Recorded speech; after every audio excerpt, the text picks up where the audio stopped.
नून league को एक मुश्किल सूरत हाल का सामना है, क्योंकि जो फैसले नून लीग की हुकूमत ने किए हैं उसने अवाम के लिए शदीद मुश्किलात खड़ी कर दी हैं। IMF प्रोग्राम की बहाली के लिए इंतहाई सख्त फैसले किए जा रहे हैं।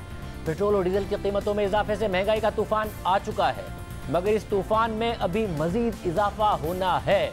जून में जो महंगाई के आदाद-ओ-शुमार सामने आए हैं उसने कई सालों के रिकॉर्ड तोड़ दिए हैं। कंज्यूमर प्राइस इंडेक्स के तहत जून में महंगाई की शरह 21.3% आई है, जबकि गुज़िश्ता महीने के मुकाबले में इस महंगाई में सिर्फ एक माह में 6.3% का इजाफा हुआ है, जिससे 30 साल का रिकॉर्ड टूट गया है। जून के महीने में गुज़िश्ता साल के मुकाबले में सेंसिटिव प्राइस इंडिकेटर में 21.7%, जबकि होलसेल प्राइस इंडेक्स में 38.9% का इजाफा हुआ है। शहरी इलाकों में खाने पीने की अशिया में 24%, जबकि देही इलाकों में 27% का इजाफा हुआ है। कोर इन्फ्लेशन डबल डिजिट में है और 10 साल की बुलंद तरीन सतह पर आ गई है, मगर ये आदाद-ओ-शुमार जुलाई के महीने में मजीद बिगड़ जाएंगे, क्योंकि आज से पेट्रोल की कीमत में 14 रुपये 85 पैसे फी लीटर और डीजल की कीमत में 13 रुपये 23 पैसे का इजाफा कर दिया गया है। और कीमतों में इजाफा सिर्फ सब्सिडी खत्म करने की वजह से नहीं है, बल्कि IMF की डिमांड्स के तहत पेट्रोल पर 10 रुपये और डीजल पर 5 रुपये फी लीटर पेट्रोलियम लेवी लगा दी गई है। और इसके साथ साथ बजट में पेट्रोलियम लेवी को 50 रुपये फी लीटर करने की मंजूरी दे दी गई है और हर माह इस लेवी में 5 से 10 रुपये का इजाफा होता रहेगा। यानी अवाम को रिलीफ उसी सूरत में मिलेगा कि जब बैनुल-अक़वामी मार्केट में तेल की कीमतें $100 से नीचे भी आएँ और डॉलर के मुकाबले में रुपये की कदर में बेहतरी भी आए। मगर पेट्रोल और डीजल की कीमत में इजाफे के असरात उन अशिया की खपत पर भी नजर आ रहे हैं।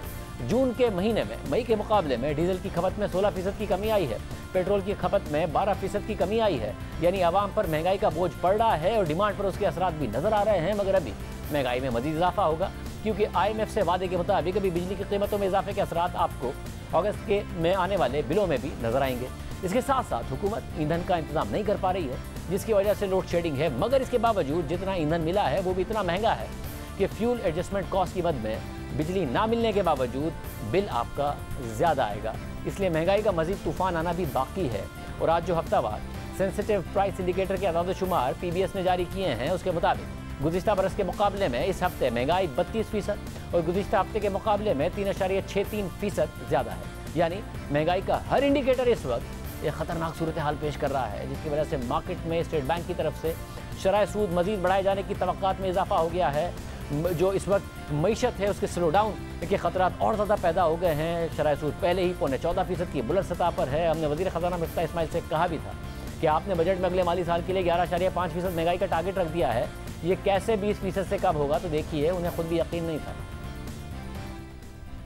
11.5% आपने महंगाई का टारगेट रखा है।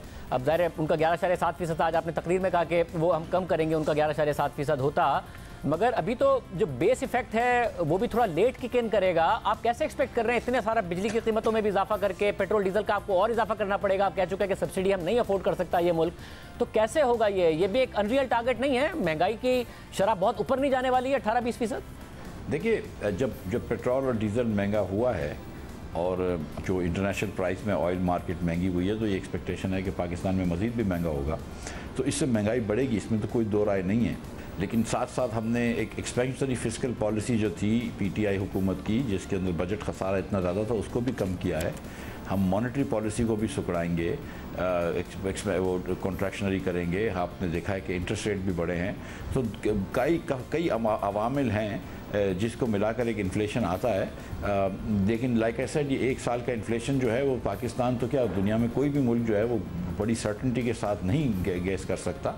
जो जितना मैं श्योर हूँ कि सेल्स टैक्स जो मैं कह रहा था नंबर, वो बड़ा रोबस्ट एस्टिमेट है, इतना श्योर नहीं हूँ इन्फ्लेशन के ऊपर, मतलब because there are far too many factors which are not under our control. मैं समझता हूँ कि स्टेट बैंक ने जो एफर्ट किया है इंटरेस्ट रेट बढ़ा के, उससे मॉनेटरी पॉलिसी सुधर रही है, मॉनेटरी कंट्रैक्शन हो रही है और उससे इन्फ्लेशन जो है वो कंट्रोल होने में मदद मिलेगी।